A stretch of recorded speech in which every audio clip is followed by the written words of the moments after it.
एक बार ऐसे एक बार ऐसे, दोनों टाइम में देखो ऐसे ही आ रहा है और इस वाले में भी ऐसे ही आ रहा है, मतलब इधर ही आ रहा है, इधर ही आ रहा है, मतलब करंट की डायरेक्शन क्या है, एक ही तरफ है। इसका मतलब ये है कि डीसी है, दे रहे थे एसी दे रहे थे, लेकिन मिल रहा था डीसी, एक ही तरफ है ना।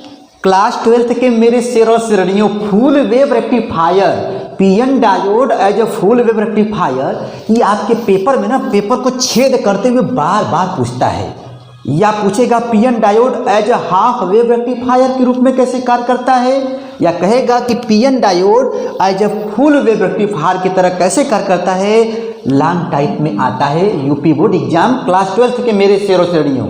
इस छोटे से वीडियो को देखिएगा, ये क्यों लिखा गया मसाला, ताकि आपके समय की बचत हो, ठीक है ना। अब देखो ये सब आप लोगों को बिल्कुल याद नहीं करना है, बस केवल समझना है और समझ के मेरे भाई गर्दा गर्दा मचाना है।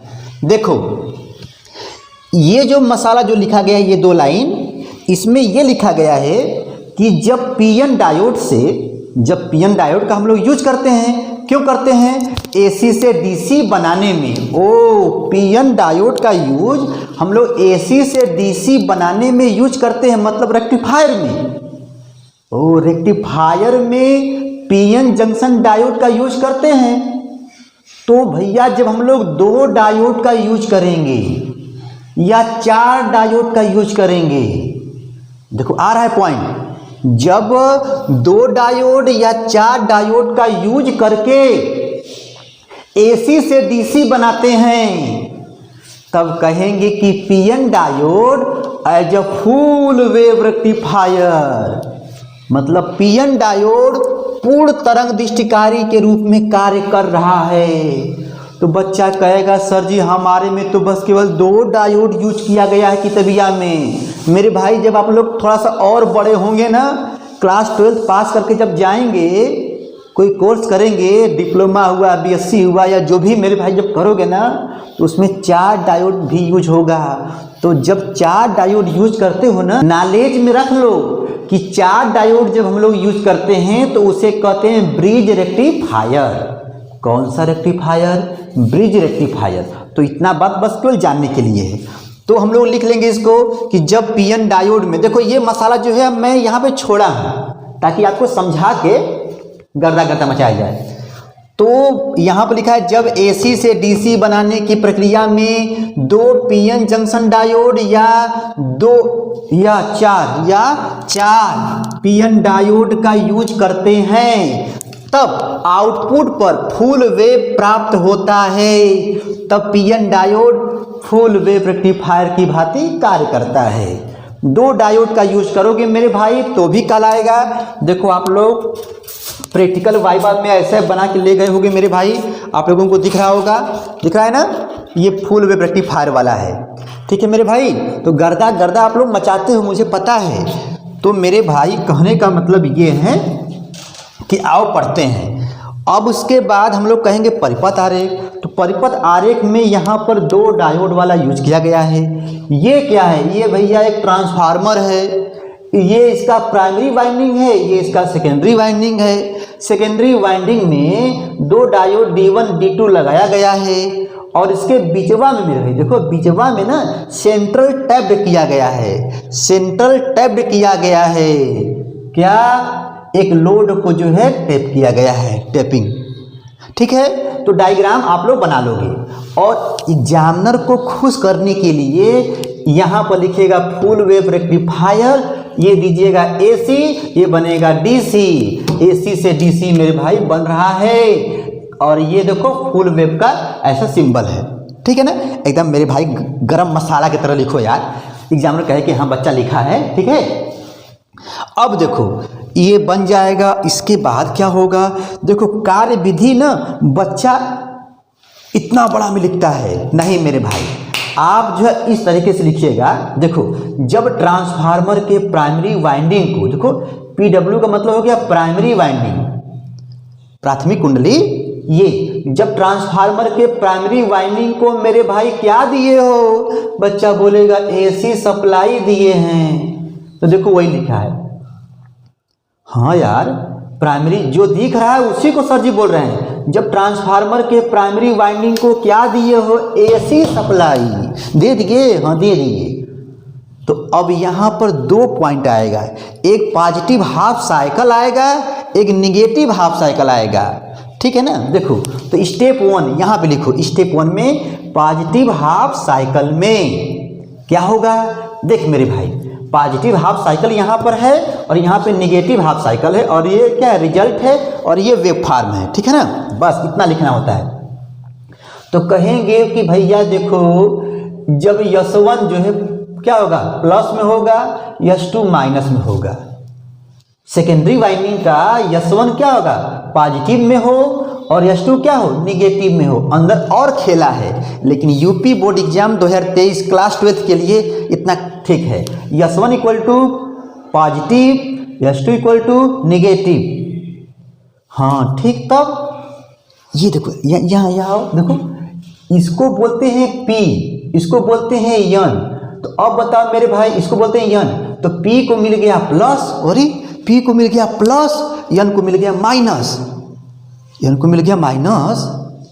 जब ये भैया P प्लस में है, N माइनस में है, तो डायोड किस बायसिंग में कार्य करेगा। तो बच्चा बोलेगा सर जी ये तो FB हो गया, फॉरवर्ड बायसिंग।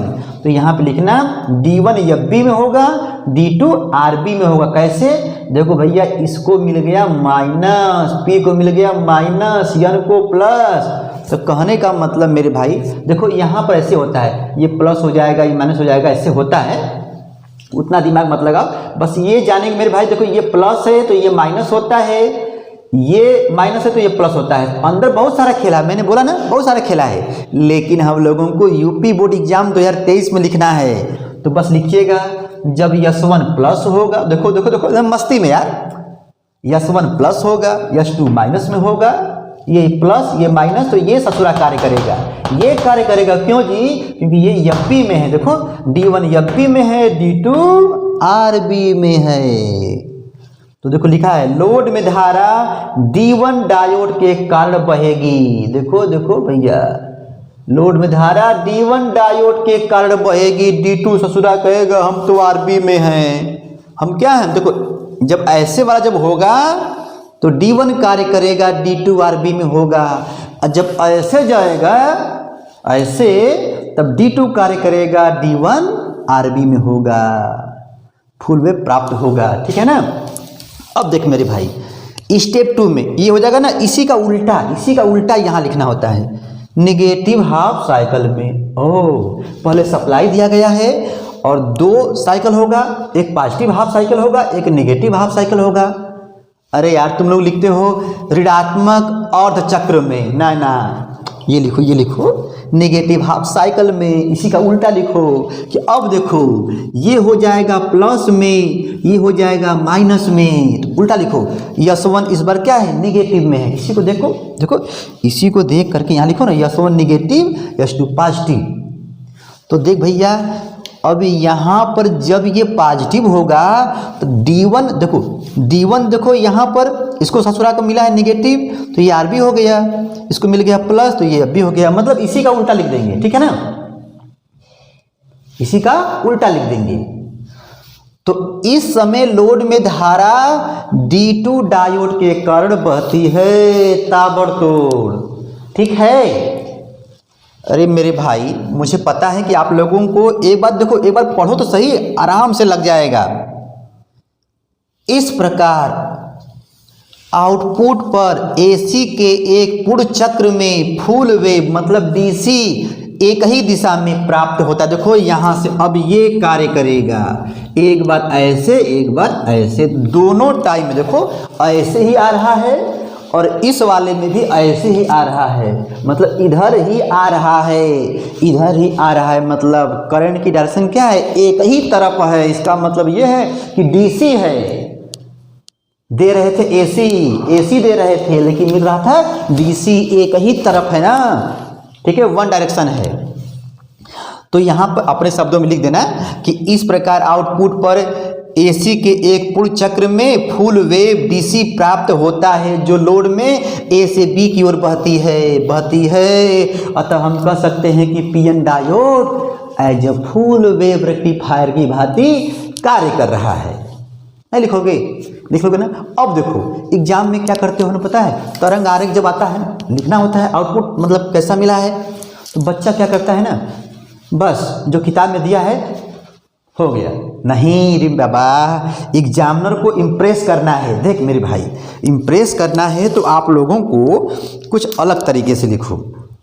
आप क्या बोले थे कि सर जी पहले वाले में, इस वाले में D1 काम किया था। देखो D1 को ऐसे बना दो, ये सप्लाई वाला है, ठीक है। D1 काम किया था, यहाँ पर नहीं काम करेगा D1, यहाँ पर D1, फिर तो ये D1 का है और ये D2 का है। देख भाई, तो D2 देखो यहाँ काम कर, निगेटिव में काम करेगा, निगेटिव में D2 काम करेगा।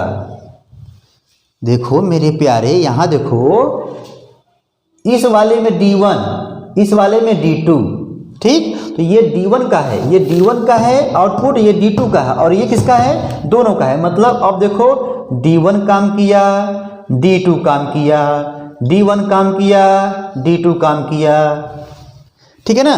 तो रुको रुको रुको रुको और रुको, मसाला लिखो और लिखो भैया कि ये जो है FB में है, D1 यहाँ पर RB में है, मतलब FB RB, FB RB, FB RB। अब देखो ये खाली है मेरे भाई ना, तो ये RB में है, यहाँ FB में है, खाली है RB में है, ये FB में है। अब देखो यहाँ पे लिखना कि मेरे भाई देखो ये तुमको मिल गया DC एक पूर्ण चक्र में, ठीक है ना, एक फुल वेव प्राप्त हुआ मेरे भैया। देखो ये D1 का है और ये D2 का है। एक बार प्रैक्टिस करो ऐसे मेरे भाई, बना लेना, बनाने के बाद D1, फिर D1 रुक रुक के, ठीक है, गैप करके, फिर D2, इस वाले में D2, फिर D2, फिर दोनों को मिलाना, D1 D2, D1 D2, D1 D2, ठीक है। तो मेरे भाई रुको रुको, क्लास 12th फिजिक्स में इंपॉर्टेंट क्वेश्चन चल रहा है, ठीक है। PN diode as a half wave rectifier की तरह, PN diode sorry full wave rectifier की भांति कैसे कार्य करता है। मेरे भैया इतना देख लिए हो ना, तो 1 मिनट और रुक जाओ, 1 मिनट बस। घंटा घंटी मन करेगा तो दबाना, कोई बात नहीं है, लेकिन दोस्तों को जरूर शेयर करना, ठीक है। देख भाई क्या बोलोगे, बस रुक जाओ 40 सेकेंड। क्या बोले थे, PN diode as a full wave rectifier की तरह पूर्ण तरंग दृष्टिकारी के रूप में कैसे कार्य करता है, रेक्टिफायर वाला। तो कहना कि जब पीएन डायोड में, जब पीएन डायोड को या जब 2 पीएन डायोड को यूज करके AC से DC बनाते हैं, या 4 पीएन डायोड का यूज करके AC से DC बनाते हैं और आउटपुट पर एक फुल वेव DC प्राप्त करते हैं, क्या कहोगे, हेडिंग वाला कहते हैं। हेडिंग में जो होगा लिख देना कि PN diode as a full wave rectifier की भांति कार्य करता है। और भैया इसको थोड़ा सा मसाला छिड़क देना, ये अच्छा लग रहा है ना, लिख देना, ठीक है। और ये डायग्राम बनाना मेरे भाई, कहना डायग्राम बना करके अच्छे से बनाना, ठीक है ना। और ये जिलेबी बाई की तरफ मत बनाना, एकदम आराम से बढ़िया से मेरे भाई। बच्चा करता है कि पता है, ऐसे ऐसे करता है, ऐसे घुमाता है ना, नहीं एकदम सीधा होता है, ठीक। उसके बाद कहना जब ट्रांसफार्मर के प्राइमरी वाइंडिंग को AC सप्लाई देते हैं, चलो भाई दे दिए, तो स्टेप 1 में कहना पॉजिटिव हाफ साइकिल में S1 प्लस S2 माइनस, तो ये D1 काम करेगा, मतलब FB में है, D2 RB में है। तब कहेंगे कि D1 के कारण लोड में धारा बहेगी A से B की तरफ। इसी का उल्टा लिख देंगे कि अब S1 माइनस S2 प्लस में है, समझ आ रहा है ना। तब D1 यहाँ देखो, जब ये भैया माइनस हो गया तो ये काम नहीं करेगा, मतलब काम नहीं करने का मतलब RB में है, काम करने का मतलब FB में है, मेरे कहने का मतलब ये है। फिर इस समय लोड में धारा D2 junction diode, PN junction जो भैया D2 है उसके वजह से बहेगी, बहती है। इस प्रकार हम अब इसके बाद लिखना अपने शब्दों में, इस प्रकार हम देखते हैं कि AC के फुल साइकिल में एक फुल वेव DC प्राप्त होता है। बात समझ में आई। और तरंग आरेख मेरे भैया ऐसे बनाना, लॉन्ग टाइप क्वेश्चन में क्लास 12 फिजिक्स में जब आएगा ना, तो मैं आप लोगों को वीडियो बना के कई ठो भेजा हूँ, देखा आप लोग देखिएगा कि इम्पॉर्टेंट क्वेश्चन जो भी है पहले पेज पर लिखेंगे ऑब्जेक्टिव क्वेश्चन, उसके बाद सेकेंड थर्ड फोर्थ पेज पर जो है पिछवाड़े से देखिएगा कि कौन सा क्वेश्चन लॉन्ग टाइप में हमको आ रहा है, और यार ये तो हम पढ़े हैं, बस उसको पहले पेज को छोड़ के सेकेंड पेज से ताबड़तोड़ फिगर वाला बनाइएगा। एग्जामिनर को इम्प्रेस करना होता है कि हाँ यार बच्चा एकदम लिखा है एकदम लॉन्ग टाइप वाला। तो लॉन्ग टाइप में जब नंबर जब मिल जाता है तो गर्दा गर्दा मच जाता है। रुको रुको रुको, सब्र करो, स्क्रीनशॉट मार लो स्क्रीनशॉट। उसके बाद जो है आप लोग अपने से घर पर लिख लीजिएगा। हाफ वेव वाला भी बन गया है, PN diode as a half wave rectifier भी बन गया है। रेक्टिफायर क्या होता है, प्लेलिस्ट को चेक करिए, गर्दा गर्दा मचाइए। मैं फिर आऊँगा, टाटा बाय बाय, पढ़ते रहो।